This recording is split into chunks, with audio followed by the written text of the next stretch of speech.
Martinique Actualité.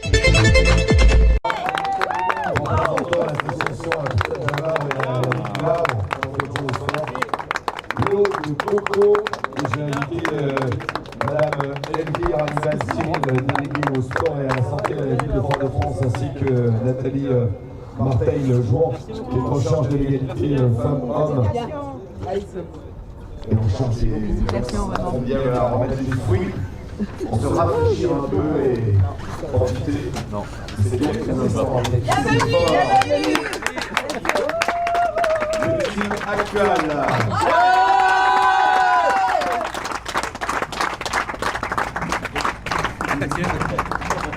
Messieurs, comme il est de tradition, on va recueillir. Ouais, c'est le bonheur. C'est vrai que c'était une grande course. Hein. C'est pas qu'une transat pour les ultimes, cette transat Jacques Vabre. C'est quand même plus de 9000 milles parcourus, un tiers d'un tour du monde.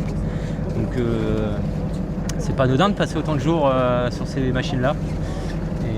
Et puis quasiment à 100%, même à 100% tout le temps, quoi, même à 105%. On a vraiment tiré dessus, donc content d'être là. C'est vrai, 18 jours d'ultime d'affilée, c'est un peu du jamais vu, à part sur les Tours du Monde, effectivement. Et puis, pour moi, en double, c'était ma première. Donc, une expérience magique grâce à Anthony et tout le team actuel.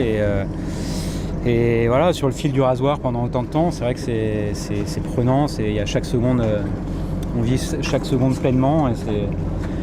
Et forcément, à la libération, là, quand on arrive ici, il y a un peu de relâchement, mais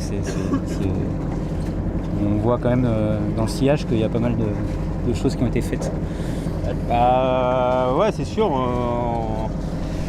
qu'on aurait préféré manger de la pizza plutôt que manger des fruits. Non, mais oui, elle nous convient parce que... Enfin, elle nous convient. En fait, on n'a rien à regretter. On a vraiment poussé la machine à 100%, on a tout donné, on s'est battu jusqu'au bout.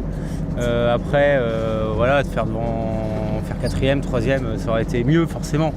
Ou de faire 2e, de gagner, enfin voilà forcément, mais en tout cas on fait une 5e place d'une belle manière, on a tout donné, on s'est battu, on a vraiment poussé la machine à 100%, il n'y a pas vraiment beaucoup d'endroits où on a des regrets, que ce soit tactiquement, stratégiquement, au niveau de la vitesse du bateau, parce qu'on aurait ralenti, parce qu'on n'était pas dedans, non, on a vraiment été tout le temps à fond, donc non, il n'y a pas de regrets. L'émotion et puis surtout pas mal de responsabilités.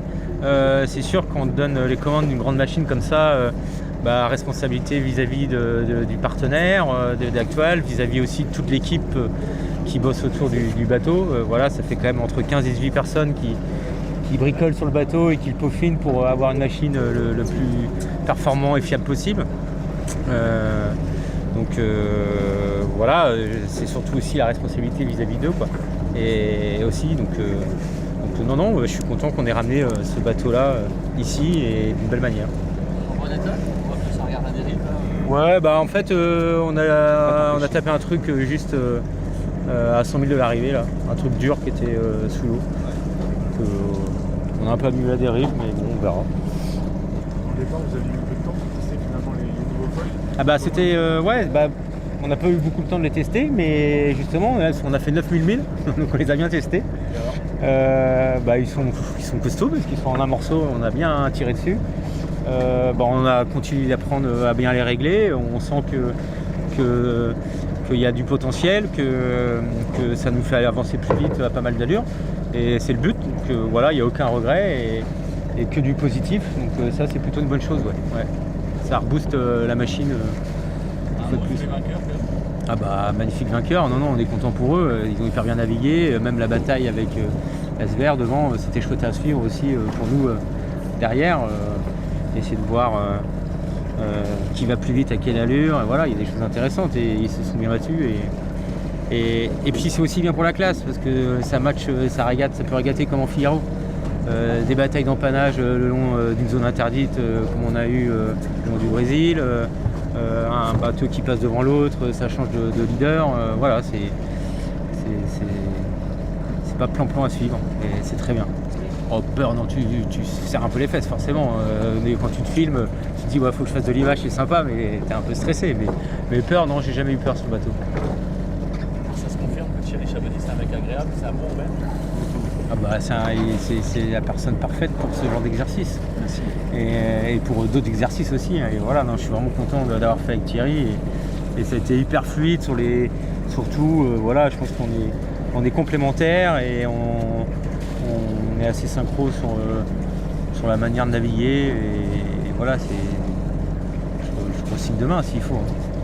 S'il faut, parce qu'il va te réserver, je pense, dans pas longtemps. Là,